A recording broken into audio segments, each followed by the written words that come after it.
Hello guys, ये है part 2 numericals lesson number 10 के। पार्ट 1 मैं ऑलरेडी बना चुका हूं। मैं आपसे ये नहीं कहूंगा कि अगर आपने पार्ट 2 नहीं देखा है तो पहले पार्ट 1 देख लीजिए, बल्कि मैं ये कहूंगा कि अगर आपने पार्ट 1 नहीं देखा है तो पहले पार्ट 1 जरूर देखिए, तभी इसे देखिए, नहीं तो कोई फायदा नहीं है देखने का इसको।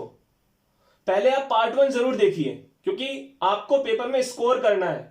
थोड़ा टाइम वेस्ट अगर आप कर रहे हैं यूट्यूब पे तो कोई ढंग की चीज देख के करिए। तो पहले आप इसका पार्ट 1 जरूर देखिए, पूरा लिखिए। और सॉरी अगर आपने पहले से देख रखा है तो मेरी इतनी बकवास सुनने के लिए। चलिए गाइस, अब हम बात करते हैं पार्ट 2 की, यानी इसकी। यहां पर केवल 3 लाइन लिखी हैं, लेकिन मैं आपको जो समझाऊंगा वो जरूरी है, ठीक है। सबसे पहले तो अगर क्वेश्चन में एम दिया है तब कौन सा मिरर है यह कैसे पता करेंगे। देखो, कई बार ये होता है कि क्वेश्चन में केवल m दिया रहता है। जैसे मान लो क्वेश्चन में दे दिया है आपको कि m बराबर 3 टाइम्स। अच्छा, इसके पीछे टाइम्स लिखा रहता है या 3 गुना, हिंदी वालों के लिए ऐसे लिखा रहेगा 3 गुना। तो 3 टाइम्स या 3 गुना, आपको इसमें ना टाइम्स से कोई मतलब नहीं है, आपको बस वो हटा देना है। तो m कितना हो गया आपका, मान लो 3। अब आपको m दे दिया है मान लो क्वेश्चन में 3, और आपको ये बताना है कि ये कॉनकेव मिरर का m है या कॉन्वेक्स मिरर का m है ना। तो आप कैसे पता करेंगे। अब कुछ बच्चे मुझसे बोलेंगे जो नए नए इस चैनल पे कि सर कॉन्वेक्स और कॉनकेव को हिंदी में क्या बोलते हैं। पार्ट 1 देख लीजिए, जरूरत नहीं पड़ेगी फिर आपको पूछने की। तो अब मान लीजिए यहां पर कोई वैल्यू, कोई निशान नहीं है, तो हम क्या मान लेंगे, प्लस का। यानी हमें अगर m दे दिया है, मान लो हमें m दे दिया है प्लस का 3, ठीक है, और पूछ लिया है कि जो मिरर है वो कौन सा है मिरर।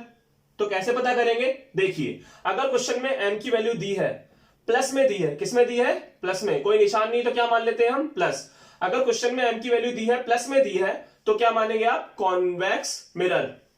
यानी आप इसे क्या मानेंगे कि भैया ये तो जो कौन सा मिरर है, ये कॉन्वेक्स मिरर है। हो गया ना आपका आंसर पक्का कि भैया ये तो कॉन्वेक्स मिरर है। ओके गाइस, ये छोटी छोटी बातें भी आपको समझ में आएंगी। अभी वेट करिए। देखिए अब सेकंड पॉइंट की बात करते हैं।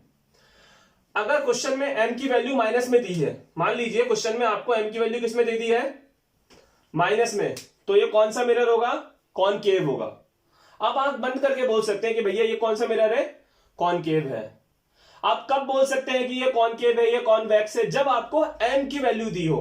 अब पेपर में m की वैल्यू तो दी नहीं है, पेपर में तो किसी और की वैल्यू दे रखी है। मान लो f की वैल्यू दे रखी है, h की वैल्यू दे रखी है, या v या फिर u की वैल्यू दे रखी है पेपर में। तो आप ये फॉर्मूला मत लगाएं। आप ये फॉर्मूले तभी लगाएंगे जब आपको पेपर में m की वैल्यू दे रखी हो।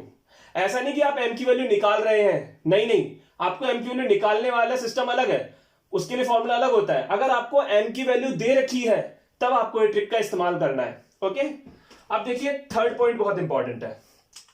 अगर क्वेश्चन में m की वैल्यू प्लस में दी गई हो, अगर क्वेश्चन में m की वैल्यू प्लस में दी गई हो, तो ये तो यहां भी पढ़ा था आपने, m की वैल्यू प्लस में दी गई हो तो कॉन्वेक्स होता है। लेकिन नहीं, सुनो ध्यान से, अगर क्वेश्चन में m की वैल्यू प्लस में दी गई हो और क्वेश्चन में वर्चुअल, इंग्लिश वालों के लिए और हिंदी वालों के लिए आभासी, अगर क्वेश्चन में m की वैल्यू प्लस में दी गई हो और क्वेश्चन में वर्चुअल या फिर दोनों में से कोई एक या दोनों, वर्चुअल या इरेक्ट दोनों ही दिए हो, या वर्चुअल या इरेक्ट में से कोई एक दिया हो, इनमें से कोई एक वर्ड दिया हो या दोनों वर्ड दिए हो, और प्लस में दी हो m की वैल्यू, तो फिर आप उसको कॉन्वेक्स नहीं मान सकते, आप उसे कॉनकेव ही मानेंगे। क्या मानेंगे फिर आप उसको, कॉनकेव। तो बस मैं आपको यही समझा रहा हूं कि जो पॉइंट नंबर हमारा 1 है और जो पॉइंट नंबर 3 है, ये देखने में भले ही एक जैसे लग रहे हैं, प्लस और प्लस, लेकिन एक अंतर है, याद रखिए। तो जब आप देखेंगे क्वेश्चन में अगर आपको प्लस में दी है m की वैल्यू और क्वेश्चन में इनमें से कोई भी वर्ड लिखा पड़ा है या दोनों वर्ड लिखे पड़े हैं, तो आप उसे कॉनकेव मानेंगे, कॉन्वेक्स नहीं। सर कॉन्वेक्स कब मानेंगे, कॉन्वेक्स आप तब मानेंगे जब m की वैल्यू दे रखी हो प्लस में, लेकिन ना तो वर्चुअल लिखा हो क्वेश्चन में, ना ही क्वेश्चन में इरेक्ट लिखा हो। हाँ, उसके अलावा कोई और वर्ड लिखा है तो उससे मतलब नहीं है हमें, बस वर्चुअल और इरेक्ट ना लिखा हो, प्लस में दिया हो, तब आप उसे कॉन्वेक्स मानेंगे। तो कॉन्वेक्स में इस फर्स्ट पॉइंट और थर्ड पॉइंट में थोड़ा लफड़ा है, लेकिन सेकंड पॉइंट बहुत इजी है। क्वेश्चन में माइनस दिया हो, आगे चाहे कुछ भी लिखा हो, वर्चुअल इरेक्ट, कोई फर्क नहीं पड़ता आपको। क्वेश्चन में अगर माइनस दिया है m की वैल्यू तो आप कॉनकेव ही मान लेंगे। ओके, तो फर्स्ट और थर्ड पॉइंट में थोड़ा मुझे क्लेरिफाई करना था। वीडियो बहुत छोटी है गाइस, अगली वीडियो मिलते हैं बहुत जल्द, आप इसे नोट डाउन कर लीजिएगा। तब तक के लिए बाय।